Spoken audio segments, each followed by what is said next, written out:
Hello and welcome to Cracked Open, a podcast guiding you on your journey to becoming a vessel of unconditional love. This is your host, Beck Milonas, High Priestess, Channel, and Activator. Join me on this series as I share reflections, insights, and channel transmissions from my journey of walking the initiation path.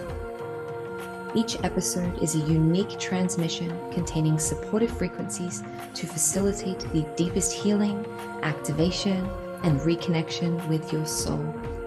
I invite you to open your mind and set the intention to receive this episode into your heart space. Let's go.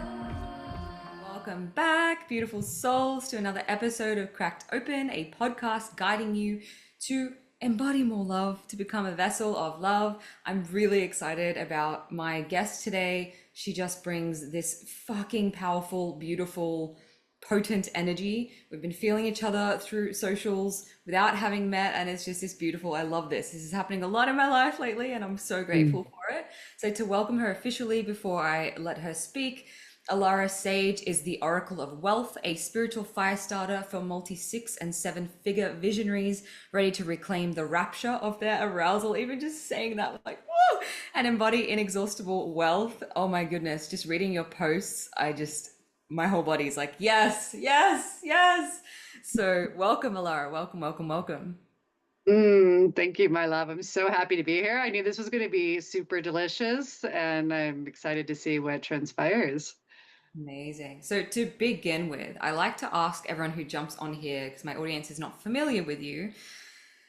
I don't want to ask like what your backstory is or like your human level. How did you get onto this path? I'm more curious what awoke this current that you hold so strongly in you. What was the moment and what was the shift for you into, I suppose, the work that it's not even work, but the transmissions, the energy that you bring forward today? What was this shift, the catalyzing moment that put you onto this trajectory or this path? And it may have been a longer journey. Like for me, it's been like 10 years. It wasn't just like some moment. But if there is a moment, I'd love to hear if you could share that for us. Absolutely. Yeah, I had a moment. So back in 2014, I had already been on my spiritual journey for quite some time. And at the time, I worked on horses. I did physical therapy and energy work on horses. And so I was driving my car down the road on a back road, driving about, 35, 40 miles an hour. And higher self came in and said, Om 3 times. And, I knew what oming was, but it wasn't something that I practiced. So I was like, okay. So I took a nice deep breath. Om, all the way to the end. And I did that 3 times.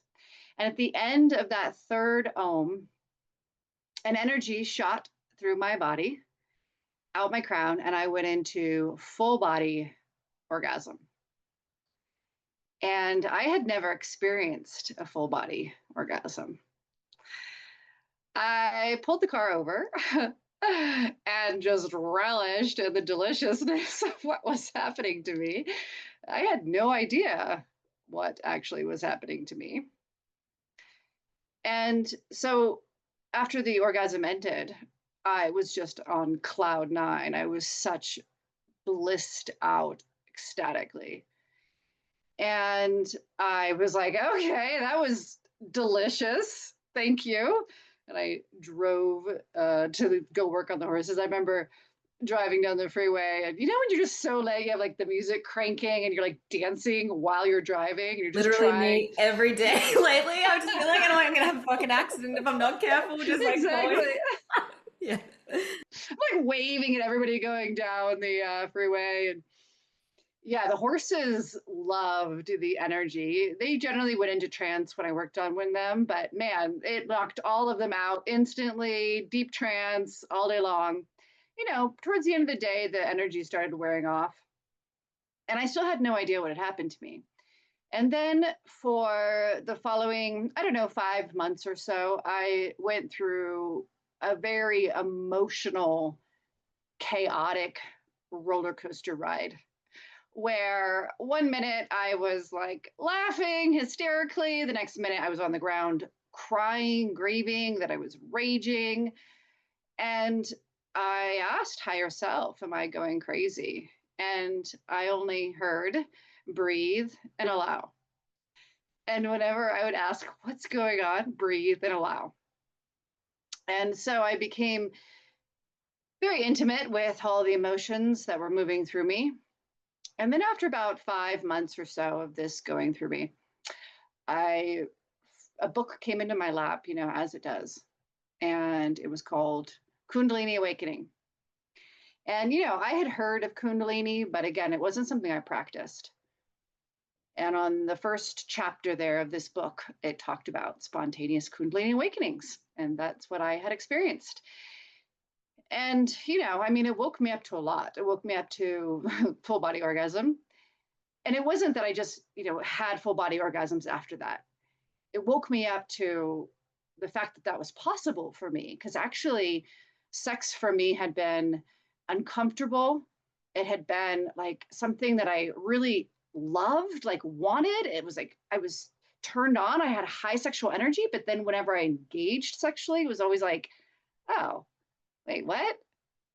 This is not what I have in my mind. None of this is working out the way that I sense it could. And I also, became very aware that I was radically just shut down and numb. I had thought that I was emotionally stable, but I was actually just emotionally numb and repressed. So it started this journey of, very deep embodiment into my sexual energy. I ended up getting a divorce. It was a radical transformation.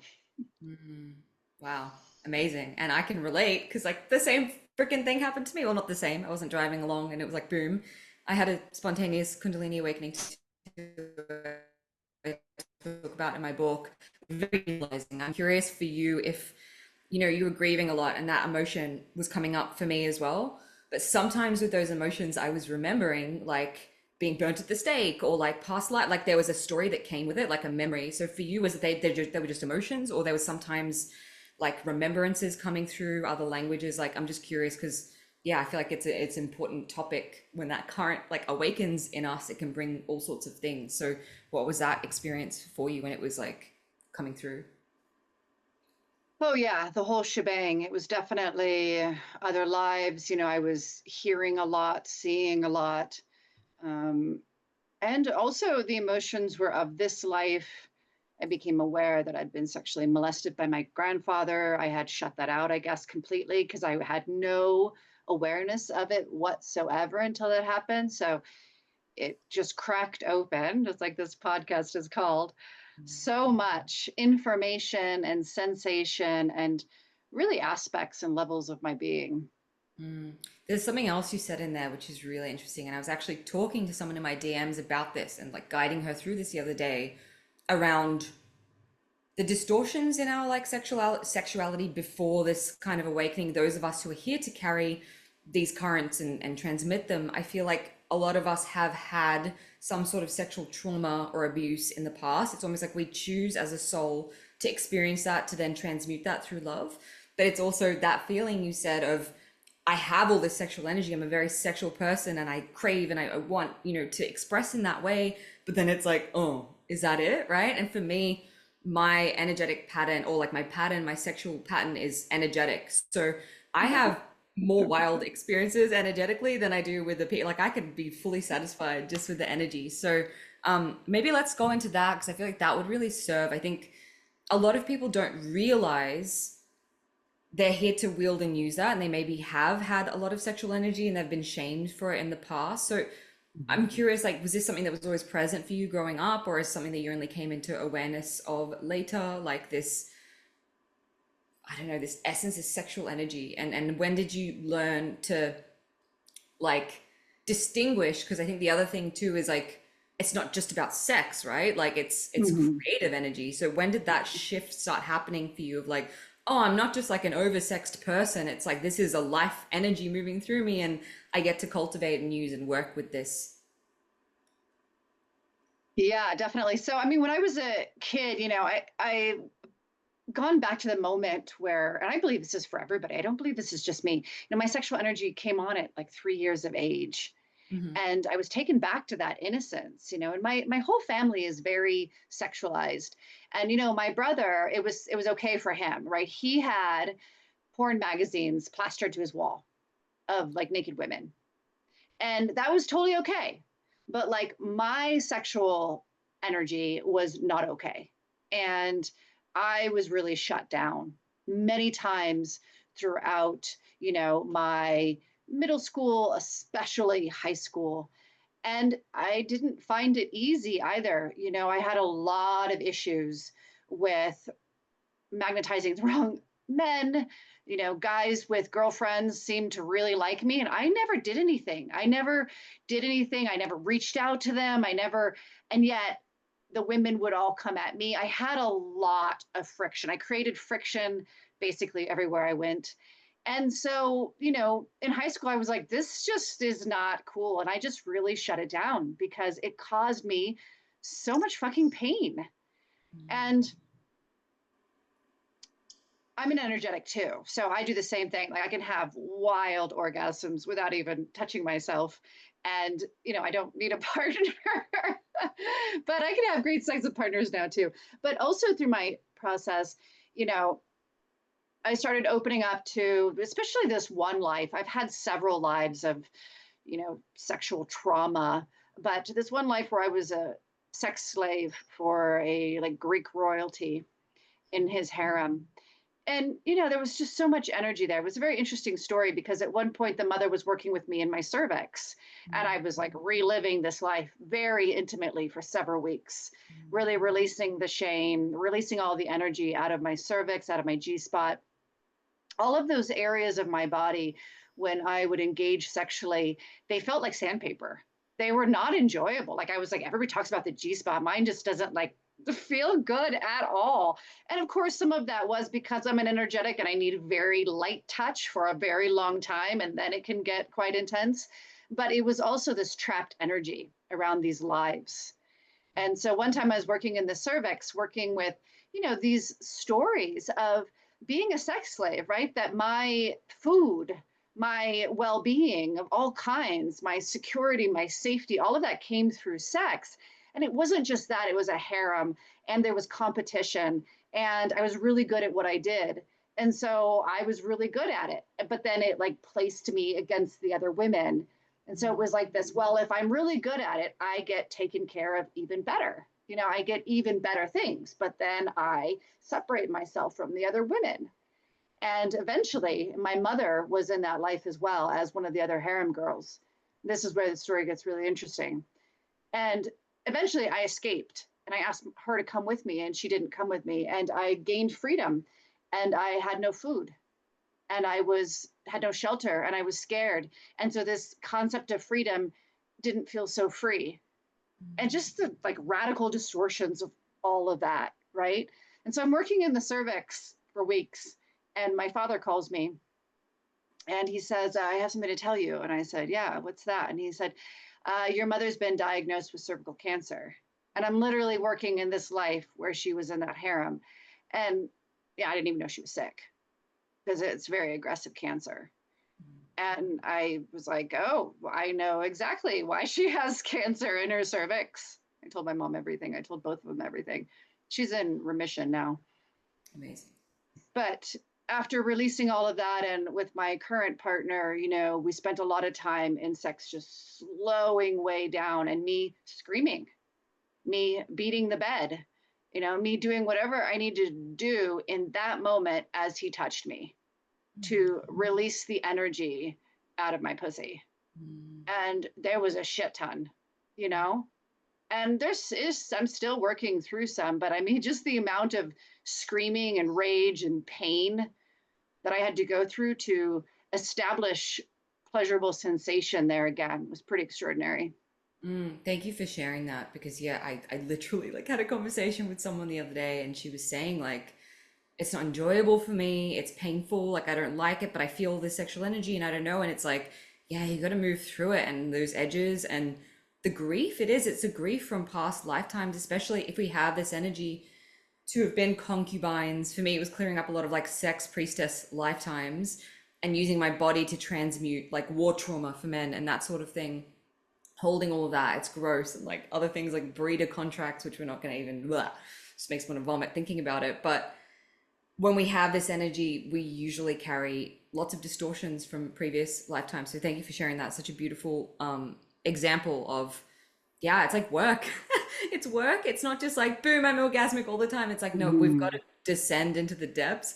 Something Spirit was saying, mention this, and let's go on this riff when you were talking and about the triggering the other women. And I remember I posted something and I was like, I always pray that like I don't want to fucking always have to be the dark goddess activating and triggering people, and like, can I please just play the role of light feminine? And you were like, I feel you, and I've asked that. So I feel like that comes with this territory and that triggering, like especially if you are expressing something for freedom and essence and magnetism. I think we can cop a lot of projection from women, because when they're not fully expressed, it's like a projection of shame on us because we are, right? So I'm curious this concept of like being the one to be the trigger, and what that looks like for you and how you've dealt with that because you hold it with grace now. But yeah, as a permission slip piece, I guess, for people who feel like we do, like, fuck, why can't I just be the one? For me, it's like also activating men sexually, and I've had to get rid of a lot of contracts of being the sex priestess and activating men through tantric practices and whatever. And now I'm like, no more. Like this is a mutual thing. So yeah, just let's riff on that. Where we go with that. See.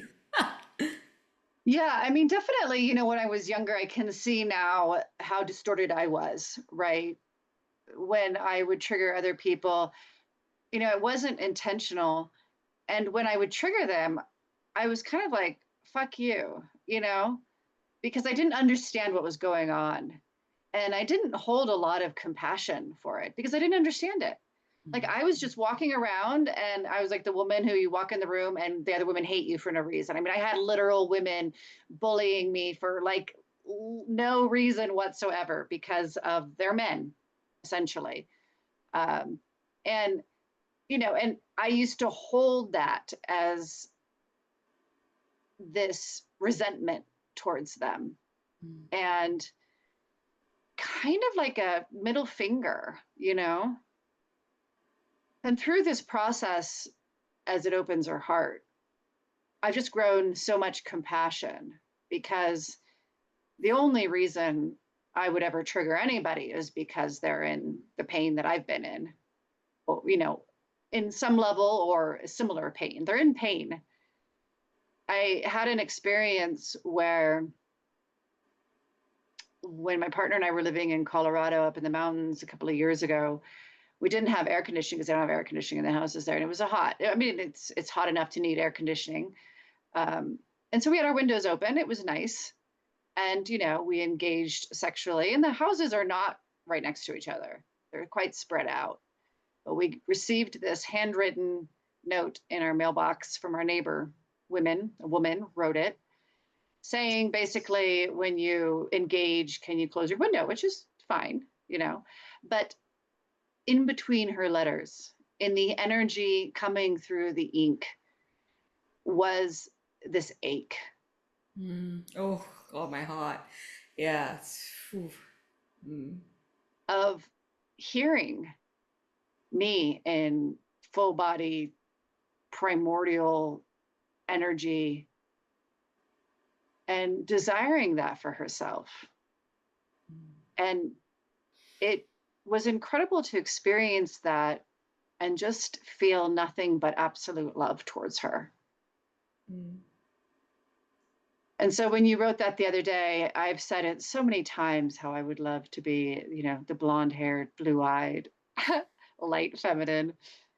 And simultaneously, I feel like the work that I've done in my heart, I just have deep compassion. It's not an easy road, regardless, whether you have compassion, whether you hold grace, it's still very challenging because we are the ones that are constantly holding that mirror up. And, for me, what I'm here to teach is sex, power, and money. I mean, you can't get any more triggering than that. You're like all three conversations you don't bring up at the table, except maybe politics. Except politics. Yeah. And speaking to them in such raw, unfiltered truth, right? Mm. Sometimes that's really where I feel it, where, what wants to come through me is so deep and intense and primal. But again, I found that through the opening of the heart and really the forgiveness towards myself, it's enabled me to feel that compassion towards the other women in a completely different way that I never experienced before. And because of that, I now have really incredible females in my life and circles, and we're actually creating true sisterhood, which was like not even a conversation for me in most of my life. Yeah, the sister wound is such a big piece of this current, like the journey that goes with it. Fuck, I just really felt that when you were talking about that woman, my heart, like I just got super emotional, that feeling of, yeah, like I think a lot of us do not want someone to feel like that in a way. And so we diminish ourselves because we don't want to make someone feel we can't make anyone feel anything, but we don't want our radiance, our joy, our pleasure to make someone else feel less than. And it's interesting, like using that, I was gonna say weaponizing, but I don't want to, that's a horrible word to use.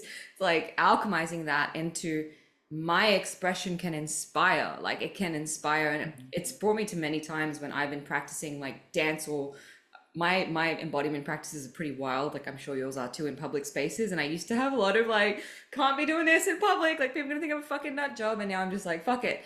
And I notice like whenever I really like have at it and I'm like, I don't care, people respond in this really positive way. Like I had this older woman come up to me in a gym one time and she was like, what is that? And can I have it? And what are you doing? And like, it didn't like trigger her. It like called her forward. So I think it's this understanding that we're going to trigger the fuck out of people and their pain. And like you said, holding compassion in that, but we're also here to call them forward. And so we can't just focus on, oh my God, I'm going to cause people to feel shame or guilt or bring up their pain. It's like, yeah, but I'm also going to call forward the ones who are ready. Like every time I read your posts, my body's like, yes, like it's like lit, you know? And so it's like that fire can be the spark of illumination and it can be the destruction too. And I think you know that, so I'm not going to go on about that, but it's a permission piece in here for someone. I feel there's some dissolving happening about like, yeah, I don't want to have to hold that pain of that woman who isn't fully met and isn't fully seen and doesn't feel pleasured, and reflect that back to her. Like, how dare I fucking enjoy myself and get paid for it, right? So when did this connection between this energy and the erotic, sorry, the erotic, it is the erotic, but like the wealth piece come in for you? For me, I just, before you say it, like whenever I feel the energy of like not so much money, but like abundance, like opulence, wealth, oh my God, I guess like a visceral in my body, like this, oh, juicy, sexy, like turn on thing that I used to carry a lot of shame around because I'd be like, I'm not allowed to want money. Like, I'm not allowed to get turned on by being rich because I was probably an asshole in many lifetimes for being rich. But I'm just curious where that connection happened for you and those pieces started to come together. Yeah, it's another great story. And I do have something I want to say about Kali, but we'll come back to that. Yeah, when I entered the spiritual world practice, like as my business, it was interesting because all of it started to trigger a very old memory that I was meant to be wealthy. And I remembered having images, visions when I was a child of me being very wealthy, long before I really kind of understood what it meant or had any attachment to it. It was just like a vision. I was like, oh, okay, whatever. And yet, in the spiritual community, it was deemed bad, wrong, materialistic. And so I had this deep desire to live in wealth, to live in luxury and opulence. And then this, oh, that's egoic. Like you should live above the body. And the same with sex, right? Even the spiritual teachings where, sex is of the flesh. And, trying to navigate all of that. And so I had this push pull of the deep desire and then the shove down, the neglect of that desire. And what ended up happening was I created a very substantial experience for myself where I had all my money stolen. And it was ironic because higher self told me it was going to happen. I was asked actually if I was told that I had a debt. And, it wasn't necessarily a financial debt, but that I had the opportunity to repay the debt through money. And if I wanted to do that. And I said yes. And honestly, I had no idea what was about to happen. I was kind of. I bet you're kicking yourself off. Like, what did the I do? Yeah, what was I thinking? Really? I guess I didn't realize it'd be all of my money. So I had 6 figures in the bank account. My business was a 6-figure business at the time. And it was very interesting how it all happened because it was a scam. And it was a scam through a mentor, a cryptocurrency mentor. So Dude, somebody who'd been same fucking thing happened to me. Exactly. Crypto, and I lost. living parallel lives. Except it was not 6 figures to me. It was like 10 grand, and that's all I had in my bank account at the time. But sorry, I was like, that's fucking crazy. I shut up now. That is crazy. That is crazy. That's crazy. Oh my gosh. I knew we had like a really strong resonance. Yeah. Wow. Yeah, and the mentor had been referred to me by a friend, and he'd been working with this mentor for years. So it was like, a solid person. Yeah. And it was so interesting because I've always said, I've never felt like I could be scammed. Not that I couldn't be, but scams are usually generally quite obvious in my perspective. But when it came in this way, and something kind of like overtook me. It was very bizarre energy. Anyways, I watched my account go from 6 figures to literally 0 right in front of my eyes. And I collapsed down into kind of this shock and this bewilderment and this like, what the fuck just happened? And then I said, and I breathed into my body and I was like transmuting all this energy in these like massive waves. And then I was like, you know what? I'm totally fine. I've been manifesting, creating my reality since I was a little child. Like people would always say to me, like, I don't know how you do it. You always just get what you want. Because I just knew how to use my vision and how to use my energy. So it's like, I got this. And I was just set to like, create it all back again. But I still wasn't listening to everything that higher self was telling me. I wasn't listening to the messages that I was trying to get myself to learn. I was just kind of barreling through all of it. And so instead of just making all my money back, my 6-figure business collapsed. And for the first time in my life, I went into debt. And then I stopped and I was like, okay, wait a second here. Something is radically misaligned. And that's when the mother took me into very deep teachings around power, money, and sex, and how they're not any different, and they're all the same. And my dysfunctions there with power, sex, and money. And, another dark night of the soul, all of that good stuff, deep, deep, deep work, restructuring all of that, so that I did end up recreating it all, but from a completely different vibration, a vibration that's, that desire for wealth is, I can't say it's gone, but it's not really there anymore simultaneously, because it's just the knowingness that I am versus any level of seeking it. And just letting it be through my erotic current, my erotic intelligence, everything that I do and speak into existence is wealth and opulence. And that's all it is. I don't need to make it anything more than that. So yeah, that's how all of that came into play for me, and my deep lessons of wisdom through those experiences. And the great mother, she's one of my primary teachers. She slaps the shit out of me. Yeah, you're gonna say Carly. There's so much in that, and I just want to, whoa, that was like such a beautiful and mirror for me. And I'm like, whoa. Yeah, you said I feel like now is the moment to bring in that Kali piece that you mentioned. The great mother slaps the shit out of you. What a great time to talk about the energy of Kali Ma. So what does that mean for you, that energy, and what was the transmission you were going to bring through around Kali?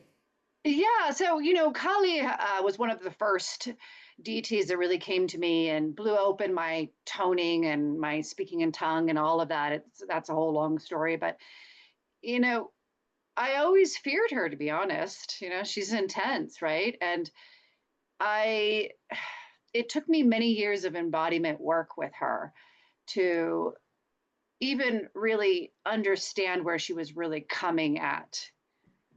And I remember she would come in to my circles that I was doing in my home.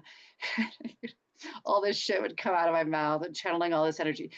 I was breaking candles, the glass candles, things were falling off the walls. I mean, it was crazy. And I just was always like, the minute I open my eyes, all of the people in this room are going to be gone. Like they will have run out the door. Because this is crazy shit. Like you said, right? Like this is crazy shit. I'm Of terrified course, sometimes still. Like she comes through in client sessions and I'm like, ah! And I'm like, oh my God, that's too much. It's too much. It's too much. Like I'm scared. My human's like, fuck, it's like me, but it's not me. I feel you. yes. And you know, and just like you said, in in those circles, nobody would run away. That was the beautiful thing about it. So, anyways, after years, the other day, this was just like a month ago, maybe 2 months ago. I'm out in Mother Gaia, and as I go out in Mother Gaia, I tone and I dance and I do all these fun things. I'm just in my element, like you were saying. And she comes in and she's speaking about embodiment, so I'm embodying her. And she showed me the most beautiful thing. She showed me that yes, she consumes, she destroys, right? She consumes and destroys. And when she's doing this, she is in this pure devotion to creation. And she showed me this child like joy.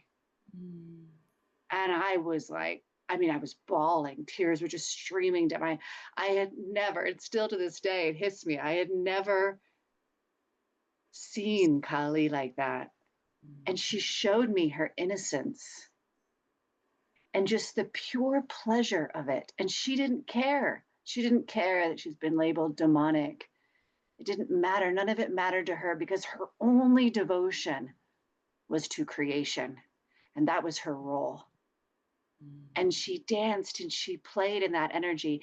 And that was very pivotal for me because I realized that that's who we are. And that's what I get to do is just be in that innocence and play in that childlike energy and, let the world receive it. However, that's not up to me. My devotion is to creation, to love, to God, to source, to divinity.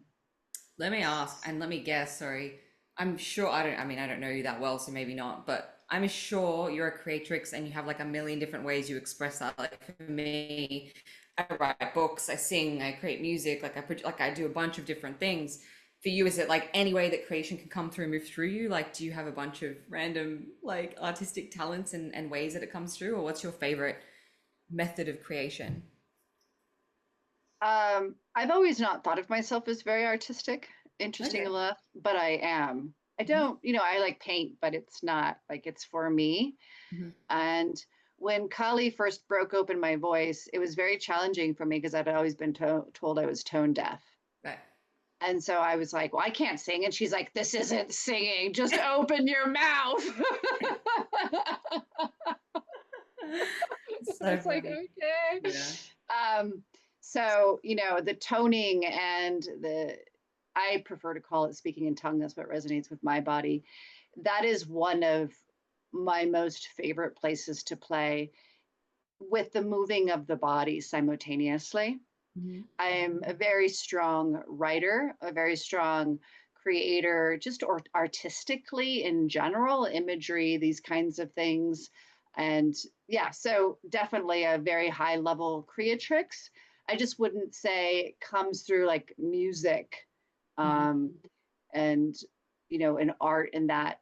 Those are like my own kind of variations of Yeah. those. Yeah, it's funny because every time I'm in a studio, like when I self-produce my music with the toning, I'm like, oh, I know that that's flat because I have musicianship background, so I'm like, that is fucking flat. I can hear it, but I like put it out there anyway because when I'm in a studio, the guy's like trying to auto tune. I'm like, do not auto tune. Yeah.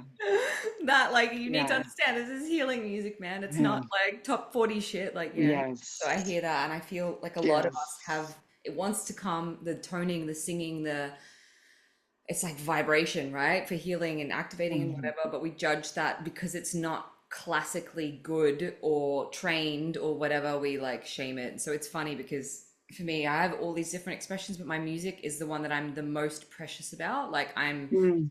It's the one that I show people the least, and I think it may be my most authentic one too. So it's interesting because I'm like, no, it's not right. It's not like normal. Something came through randomly, which is like a total change of trajectory. But I had this image of this dom sub situation, and that energy was coming through of like total submission. So for me, I'm just going to share my experience, and I'm sure yours is similar, or I think you play more in like you're the dom. But for me, it's always like working myself into this submission where God is my daddy, like God is my dom. He's holding that masculine energy, and I need to like fully surrender my control. And it's like a kinky edge for me, right? It's been this kinky edge for me for many years. There's like part of me that kind of likes the suffering of feeling like out of control, and also like got some sort of sexual pleasure out of the victimhood. So it's like walking that line of like, okay, I'm not a victim, but I have no control, and then surrendering into that, and then kind of yeah. So I'm just throwing that your way to roll with that current.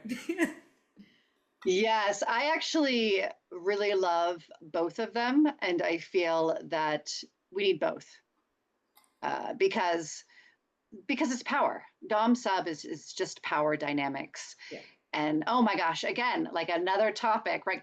Dominate, submissive, like already so trigger words that people just don't even understand, right? And so from my perspective, the dom is the part of it, to me, the dom within us is the one that really holds the container and really holds the edge. Because the edge where pleasure meets pain and suffering meets grace, where duality meets and God is revealed, is where all of the discomfort is. And it's very, very high energy. It's such intense energy. And so the dom is the one that is navigating that's holding that frequency, very much like God, right? And the submissive is the one that's totally surrendered, that gets to just experience the subtleties that the dom is leading the sub through in order to crack open those codes of divinity within. And so I love so much that edge, and I love understanding both roles. For instance, like the other day I was with a client, and she was wanting to connect to something. I don't remember what the intention was. I don't remember what it was at all, but basically she was skirting around this point. And every time I would bring her to that point, she would kind of back away. It was her edge, and skirt around it and be like, no, no, no, that's not. And I was like, no, sweetheart, what's here is it just really wants you to own. It was something about manipulation that you enjoyed. You enjoyed manipulating in that moment. Just, yeah, but it was from innocence. No, no, no, no, no. Just sink into that. And so I was dom in that state, and I was drawing her back to that. And I wasn't pushing her. I wasn't forcing her. I was holding that moment and saying, no, we're going to look at this because this is what your intention is. This is what you're asking for. And so she was the sub in that moment, and holding her there until she finally let go. And then it was just poof. The energy just exploded. She started crying. She was like, oh, I had no idea that's what we were going to be doing. And so to me, that's the dom. It's the willingness to be able to recognize where that edge is for ourselves, recognize where that edge is for our clients, recognize where that edge is for humanity, and not step away from it, walk towards it, but not push people through it either, where they shut down and they go numb. So it's very much an art. And then, of course, the sub, like you said, the sub is not weakness. The dom, our dom distortions are predator. And what's the other word that I like to use? Not persecutor. Anyways, predator energy, right? Like all of the people in power right now, in power supposedly. And then the submissive is the victim. The wounded submissive is the victim, just like you said. But the powerful submissive is that you just get to be in that state of erotic pleasure, because that's what that is. That's creation, right? And creation is this lit energy of erotic, ecstatic bliss. So when you're able to surrender and be held by a dom, whether that is yourself or by God or by another person, in sex, then you're able to really just be in the experience and soak it up and trust, so it's really one of the sub is actually one of the most powerful places, because you're really letting that erotic current move through you in a total state of surrender. Like, there's nothing weak about that. I get so lit by these conversations because it's so different than what we understand these spaces to be. And these are what we're here to heal and understand, so that we can really gain back our own personal power for ourselves, be that dom and sub, and understand those roles, how we are with ourselves, how we are with our clients, how we are to God, how we are to other humans. So we're always shifting back and forth between these roles. And the more that you have clarity within them, the more you can show up in your fullness in both sides of it. And then, the other side of that is the sadist. And the sadist is the one who enjoys the pain. And as the mother was teaching me all of this, I was like, wow, I never realized how much of a sadist I am. Because I just have always gone towards the discomfort, gone towards the suffering, because I've known intuitively, long before I knew it, consciously, that that's where the transmutation is. It's very similar to how humans love drama, why humans attach to suffering. Just like you said, there's a level of sadism. I don't know what the word would be, sadism there. And it's beautiful, again, because if we didn't have this kind of desire, please whip me, right? God, please, then we would just constantly just avoid it at all costs, which a lot of humanity does. But this ability to step towards the pain and recognize that when we step into the pain and fully surrender, like you were speaking to, ecstatic bliss. Yeah, I remember it was like a palpable fucking moment when I finally let myself, how you were saying with the client, and you were like, just, you like it, like you in that moment, you like it, right? It was me when I realized part of me really fucking got off on being a victim and being in suffering. Like, I loved it. And I was telling myself, no, I don't love it. And there was part of me, and I literally was orgasming for 2 hours, just oh my God, it's so good, right? And that shifted the energy for me, because then it's I experienced that to the full sensation, and then suddenly I didn't want it anymore. I was like, okay, that was fun. Now I get to be choosing my reality, and what's a different pleasure that I would rather have. So it's interesting, until we bring our awareness to it. It's energy's leaking out into that, because you want to have that experience anyway on some level, but you're not letting yourself consciously admit it. So it's just so good. I love these conversations. The other thing I was going to say is, for me, whenever there's an edge to lean into, my relationship with it has changed. And it was doing a lot of psychedelics back in the day, which introduced me to this topic of, I used to say, and I don't know where the fuck it came from, the first time I did 5 grams of mushrooms, which is a heroic dose, the trip was so intense. And this was around the time of my spontaneous Kundalini awakening. It was so intense that there were moments where I was I just felt myself saying, I trust you, mama. I trust you. Whatever you're showing me, no matter how deep, how painful, how horrendous, how horrific, no matter where this trip goes, this vision goes, I trust that there is a reason that you are showing this to me now. And it's from love. And that on the other side of it is just more love, right? And so now I use it as a mantra whenever I'm experiencing some intense discomfort. It's I trust you, mama. I trust you. You're showing me this pain.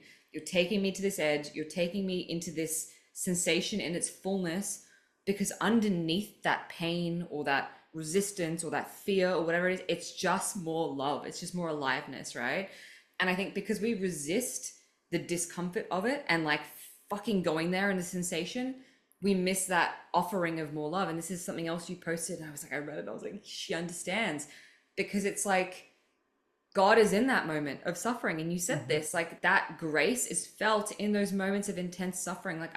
And you have too, I'm sure, and lots of people in this podcast sat with intense pain and fear, my worst fears, and living them in a very vivid and visceral way in my body, thinking, fuck, I can't, there's no way I can get through this. I can't get through this. Or the worst thing I could possibly imagine happening then happened.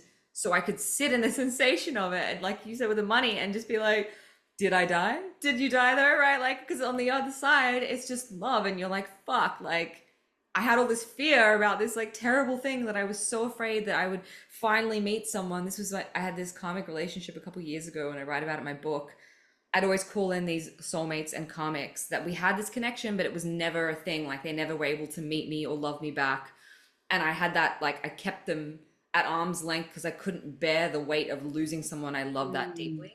And with him, I did. I lost him. Well, I chose to part ways, but he like chose me. He loved me. Like it was everything that I was like so afraid. And Mm. that grief and that pain, it fucking broke me. But because I moved through it, it was like then the soulmates that came after, they were all meeting me on that level, you know, and it was like just more growth, more love, more. And I was like, oh my God, I can just love more. And like each one, there's just more unconditional love and more expansion. And, you know, it's like we limit ourselves because we're so afraid of what is on the other side. And even if there's discomfort that comes with it, it's often this expansion. So I love what you said about like the suffering being the alchemy, like the transmutation, and you move towards, and I've been the same. I don't know what the like it's a subconscious thing, a soul level thing. I just put myself in these situations all the time. I'm like, I'm gonna jump off it. And I've always said to myself, like I've heard this like societal projection of it's irresponsible to do that without having the plan, or like, why do you keep putting yourselves in these situations? And I think it's because, yeah, like you, I know part of me knows like that's Yeah. where the growth is. So I'm curious if you have any advice, because this is definitely, I think, one of you've mastered this on a level that I haven't yet mastered with the wealth piece and the power. Not the power, I'm going to take that back. The wealth piece. Because I'm like, no, I fucking own my power. For anyone on here, like trying to push through that edge, right, of the next level, the next expression, the next, um, yeah, to like take it from like maybe they've started doing this, they've got their mojo of what they're doing, but they're not, they're like they feel like they're not pushing through that edge to the next level of expansion or visibility or like say money. What advice would you have for someone in that situation and how they can start to transmute and mute and move through that? Like what would you say to someone coming to you in that situation? Like what things to look at? Um, yeah, just anything. With money specifically, I right? think money's a good one because I think a lot of us like have a lot of stuff around that, you know? Yeah. I mean, definitely it comes down to two things, shame and worthiness. And many of us, like you and like myself, we are meant to serve at such an incredibly high level. And we have, I mean, for one, you know, we've listened to a lot of business. I did. I'll speak for myself. I listened to a lot of business mentors, etc. And you know what other people are charging, you know, all of the pricing type things. And ironically enough, you know, my higher self has always told me that I need to be charging way more than I am. Mm-hmm. And so the first thing I would recommend is to really be honest with yourself. If you were to take one offer, whatever that offer is, and say, in my most aliveness, where would this pricing be? And you know, play with your body, right? Like breathe into your body, like call out the number, like 555. Yeah, okay. You know, 2222, right? Like 5,000. Okay, now we're getting right. Like, ooh, 9,999, right? And find that place that is the edge, Mm-hmm. right? That place that lights you up and also terrifies you, but doesn't throw you over. Because it's very easy. People love to say, well, I want to be a billionaire. And I'm like, well, good luck with that because you've put it so far out of your reach. Mm-hmm. Your nervous system won't even go there. Yeah. Right. So the edge is, again, that aliveness. And then that place where you can just barely hold it. And it's terrifying to hold it. Right. But you can't hold it. It doesn't just feel like it's just so big and so terrifying. Mm-hmm.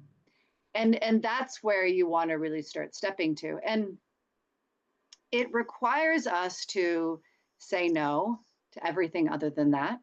Mm-hmm. And what I've had to do is, you know, just close all channels, all portals, anything and everything that was in a lower frequency of wealth Mm-hmm. and get really fucking honest with myself. And then guess what? Then you have to hold that Mm-hmm. and surrender. into God with so full submission of trust. So if you're not there yet, you're not there yet, right? Because you got to build that ability to surrender and hold that frequency of trust, because there will be a period of time, most likely, who knows, right? Anything's possible. It could just happen immediately for you. But generally what happens when we do that is there's a pause where nothing fucking happens. Literally and maybe last month, yeah, like your literally. clients leave. Yep. Right. And now you're making even less money and it's all going backwards. And that's where we are being asked. And now will you soften even more, right? At that edge. Now, as you're feeling this pain, as you're feeling this friction, will you even more sink into that space? And sinking into that space as the surrender, as the sub. And that's not a waiting game. That's not a space of doing nothing. That's like, again, the aliveness, the sinking deeply into that erotic current, lighting yourself up. Where does this want to go? What wants to happen from this space, right? Because that's our magnetism. So we can't just let go of that. And in the past, when I've played this game with myself, oftentimes I would do it and then I would shut down energetically. Right? And I wouldn't be in my erotic current. So we have to ensure that we're not shutting down. We can't, as the dom of ourself, we can't push ourselves over that edge, shut ourselves down, and then wonder where the money is. Right. So that's where the dom comes in again, of understanding where is that aliveness, where is that fucking fear, and where do they meet? And it's a moving target. It doesn't stay in one spot. So it's every day. Where is that edge? Where is that edge? Because anytime we are expanding, we are up leveling, we have to go to that edge, and then we have to ride it until that breakthrough happens. And so that's really what I would recommend. Beautiful. Really, I just want to say really be honest with yourself. Be honest about the money and where you're leaking money, where you're saying yes, when it's really if it's not a fuck yes, it's a fuck no. Okay? Being really honest about that, because we tend to, even though we're not martyring, we tend to be like, it's good, right? It's good. It's not bad. Okay, so really honest about all your offers, all your stuff, and then really honest, can you hold that edge and that self-trust? And if you can, then yes, you're ready. And if you can't, you may not quite be ready yet. You need to work on your nervous system and yourself. So good. Like, you had already nailed exactly what I just went through, and then you added a little bit on the end, and God was like, see, she really fucking nailed it. Because my last piece was like, there's a few things I want to say. And actually one of them relates to something you said. But so the first thing is, what was it? The most recent thing. Let's go with that, because I recently I enlisted, and I shouldn't fucking do this because I know myself and how quickly I shift, and 12 months is a big commitment, but I committed to a few, like longer mentorships, and they just were not like, it's like, I just couldn't do it anymore, and it wasn't fucking lighting me up. And I had this like big expense like every month, and I think spirit literally shut me down so I could realize like, you don't fucking need them, and I could honor the voice in me saying, Beck, you need to exit these commitments even though it's hard. So I did, and it felt really good, and then everything opened up. But it was also like this piece of this expansion, but the part of me that was freaking out in that expansion, like I would like simultaneously be so magnetic and so orgasmic and so erotic and feeling incredible, but then I'd go home and freak out and like go back to reverting because the physical hadn't yet caught up with the current that I could feel. And this brings me to a post, it was an email actually you put out the other day, and I read it and I was like, oh, I feel that, of like, even when one person shows up to the container, still holding that fucking energy. And I read it and I was like, yes, because I've been through the same, right? And then recently everything again is like I had a 1 month hold, which I hadn't had in like 8 months. Everything was really consistent. For me, consistency was a struggle in my business. So I was like, what the fuck? I've like made this expansive move forward, but everything's shut down and collapsed, and what the hell? So that's recently broken through with a few like breakthroughs that I've had. But then I read your email about this, like, you're not holding this current to attract this stuff. You're holding it anyway because it's who you are.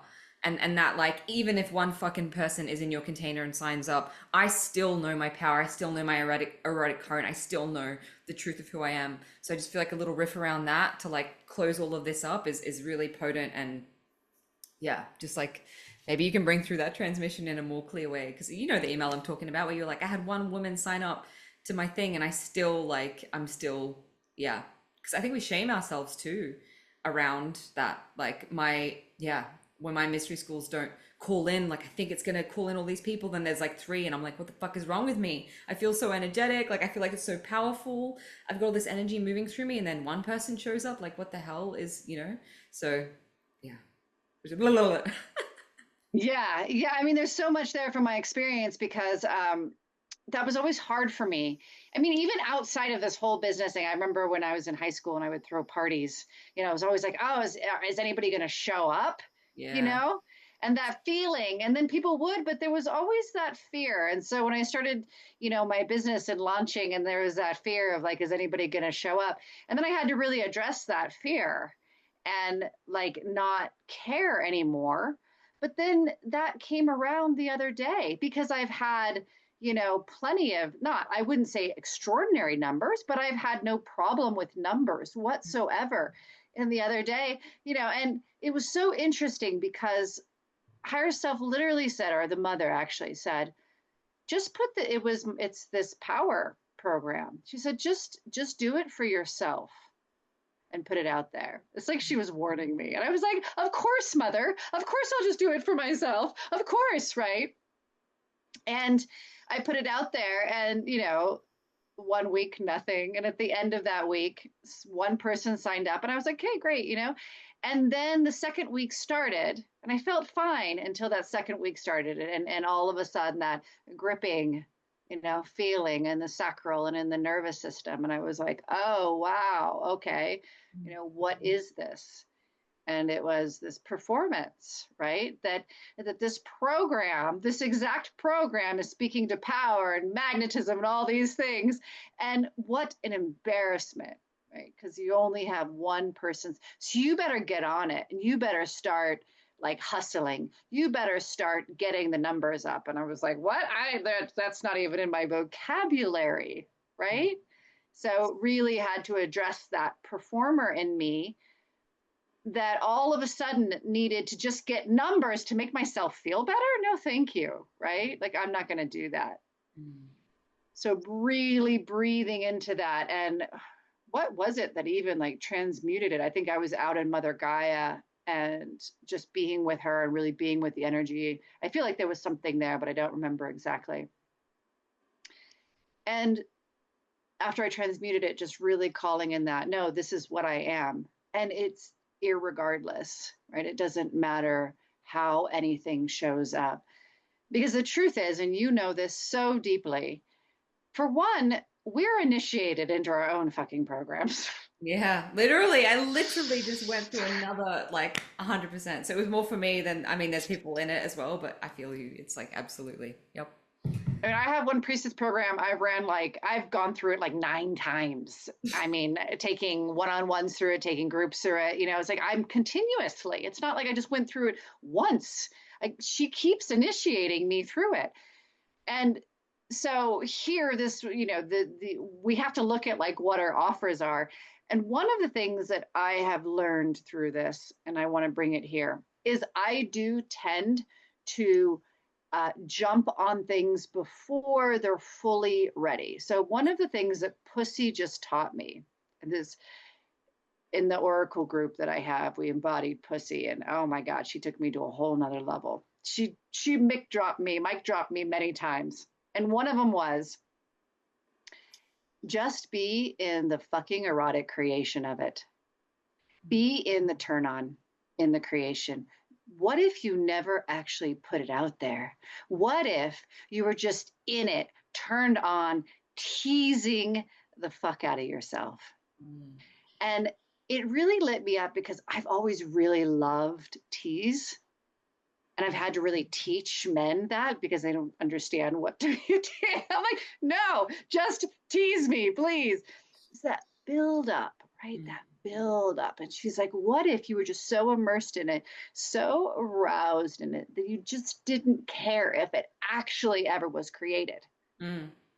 Because I've always tended it as a manifesting generator to be like, okay, here we go. Let's create it. Let's get it out there. Boom, boom, boom. Right. And she's like, what if you just dropped all of that and you just sink into the pleasure of it? What would happen is you would build the arousal so intensely, the magnetism so intensely, that it's like the orgasm. The orgasm will come, and it'll come, and you won't be able to stop it because you've built the energy so incredibly. So that is not what I did with this program after she told me that. What a great way to That's fucking awesome. To round that. So I didn't listen to any of that. Oh my God, that's amazing. Yeah, that's a beautiful. And I feel that too. And whenever I've manifested something, it's because I've sat in the energy of it, like with lovers, for instance. I can feel them before they're coming because I'm in this arousal state, like feeling them here with me and blah, blah, blah. And then it's like, oh, I don't even need them. Then bam, they show up the next day because it's like inevitable. So I love that. And I think we also put so much pressure on ourselves with these offerings. And it's just so beautiful to hear someone else reflecting that back, that sometimes the transmission that we're bringing through is for us as much as it is for the client. Like with me, with Rebirth, it's actually starting tomorrow. I've been on the whole initiation of like a higher level of solar oracular ancient Egyptian like activation and the descent and resurrection. And it was like for me as much as it is for them. And like, yeah, I think we forget that. We think we have attachment to, but they told me to run this and why, and like, yeah. So I think it's such a beautiful permission piece. Thank you for bringing that through. One more thing I just want to add to that is what I have been told again by the mother is just create it for yourself. Yep. And just, that's it. Like it's for you and you're sharing it to the world. And whatever comes of that, again, that's that like I am the wealth versus like I'm doing this to create wealth. It's like I am the wealth. I get to just create, and however it fucking lands is how it fucking lands. That's beautiful because that's the energy I bring to my book writing now and my music. I'm not creating, and that's why I don't share my music because I'm like, oh, I didn't before. It was like, I'm creating it for me. Like it's not for anyone, but I find they're the creations, and that's why I always say I just want to like fucking sit in my house and write books and make music all my life, because they're the ones that I'm not performing. I'm not fucking doing it for anyone. I'm doing it out of love. Like both of my books, I think about them and I want to cry because they're like my babies, right? Like there's so much love poured into that, and it's this pure state, and I just leave my fucking body, and I'm like, no, I don't leave my body. I'm like in my body, but I'm also like in this other state, and time leaves, and it's like, because it's not needing to be anything, even though, to be fair, with the first book, there was this impending pressure of like, you have to get this out because it's like going to shame the world, but right? But it was also like this act of love and like enjoyment, and like just, oh, my second one was definitely more for me than anyone else, like processing and just, yeah. So I love that. And I think if we approach things with that more, I find they're often the things that call the people in very effortlessly. Like my podcast, when I started it, was just an act of love. Like it was just like, let's see what happens, and it like took off straight away. So that's beautiful. Just to bring all of this in and anchor and ground, are there any final transmissions, messages, pieces coming through that you feel a burning urge to share? This whole thing has just been amazing. So yeah. One of the things that I've been playing with a lot with this Dom energy as well, is the power of our voice. And as a singer, I understand that you know that as well. But what I've been taught is, when we speak something into existence, and during my client sessions, it started happening where, higher self would come in and say this, and say it and know that it's occurring. Say it and know that it's law, that when you speak it, it is. And, at first it didn't necessarily work, right? I was like, commanding their energy, and it would kind of work. And I just kept saying, no, I know that this is supposed to work. I know that this is supposed to work. I'm going to keep at it. And now it's incredible. I don't even have to, I have to do very little, because as soon as I speak it, it occurs. And I just want the audience to hear that the more you practice, that your voice is law, and that when you say something, it is, the truer it becomes. And so initially, again, it's that waiting, right? You practice it, it doesn't show up in the 3D, and we have to continuously be in that state of devotion. But I've watched it happen through the energetic fields, whereas now I can use my voice to just decree, declare, command all kinds of energies through that process of trusting that and knowing that I would get to that state. So I just wanted to share that. Beautiful. And that's a transmission, a similar transmission I brought through in the book and the oracle, the final from priestess to oracle, because an oracle, she speaks things into existence. Yes. Like she doesn't just see it, she fucking speaks it. That's why an oracle is so powerful. You go to see her and she will speak it. And there is a weight of responsibility in what she is speaking, right? Whoa, there's like energy in here for someone around that. And all of us, yes, we all speak things into existence, but there's this energy of the oracle is commanding on behalf of God, Mother, Father, God, like commanding. It's a different field, right? And for me, yes, I used to be so on victimhood or like not in my power where I would command, but nothing would happen. Like you said, like I'd command, but I doubt. And now it's like I fucking command it and it is so. yes, And using that. And I've been using commands every day now, like every day, scripts, commands. You know, I'm say they're not even affirmations. I speak it. They're not night. affirmations. Like, They're not affirmations. Yeah. Body, embody this divine blueprint of my highest endocrine system, whatever, right? Or like, yeah, like client, dissolve this contract. And I'm seeing and feeling the difference because there's like conviction. And I know it's a spell and it's power and it's a fucking command. But it's almost like we need to first fully embody God frequency. So like sovereignty consciousness of that command field before that command lands. Otherwise, it's like we're asking for permission rather than commanding it. So it's like full sovereignty of I am a creator and I get to ask, I get to shape. I don't even ask, I get to shape what happens. So yeah, thank you. What a powerful way to, I love that. And I've been commanding my food to like be healthy and my body to like look at certain, you know, it's great. I love it. Oh, this has been one of my favorite episodes yet. So good. So good. I can't wait to, I'm jumping on your thing soon, your event. So this might, in fact, I'm going to try and get this out before the event. So people who have felt this can then come. Do you want to just briefly mention the event? The speaking, my brain's just gone blah. And then tell people how they can find you as well. Yes, so the Erotic Current event. So this is really, it's being built as this very powerful, free, VIP, intimate experience. I'm really calling in the women that are meant for this circle. And I just want to share, I went from like 20 speakers down to 6 because this is what wanted to happen. It wanted to be this really strong resonance. And we have some really badass babes. So I'm just so deeply honored.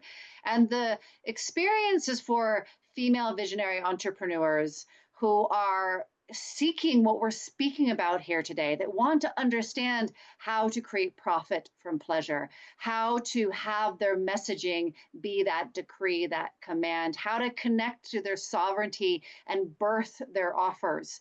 So it's all really what we are speaking to today in this intimate experience. And it's August 11th through the 20th. So it's going to be primarily on Telegram. Again, it's a free experience.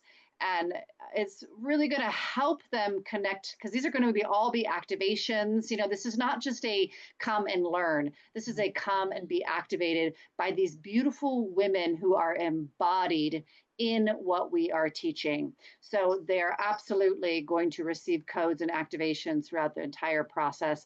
And I'm really excited about it. All the speakers are incredibly excited about it.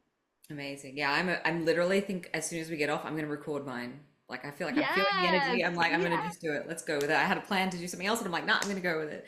So thank you, sister. I'm so glad you came into my vortex. Like, you're speaking my language. You're mirroring me in so many amazing ways. And I'm so excited that you are here. I'm going to pop your links down in the show notes for anyone who has joined this. Guys, go dance, move. There's like so much energy kind of coming through. And so I know my day is just like, woo! woo, gonna be amazing. Now I get to go to an African dance workshop after this and a massage. So I said to Alara when we connected, what a great way to like start my day. So thank you, beautiful listeners, for being here. If you've enjoyed this, please subscribe on YouTube, drop us a rating or a comment on the podcast. Share this with anyone who you feel would resonate. Alara, thank you, thank you, thank you. And until next time, beautiful souls, I love you. Thank you for listening to another episode of Cracked Open. Don't forget to hit subscribe and share with a friend if this episode has served you in any way. For more information about the work that I do or to get in touch with me, read the show notes or head to beckmylonas.com. Until next time, beautiful soul.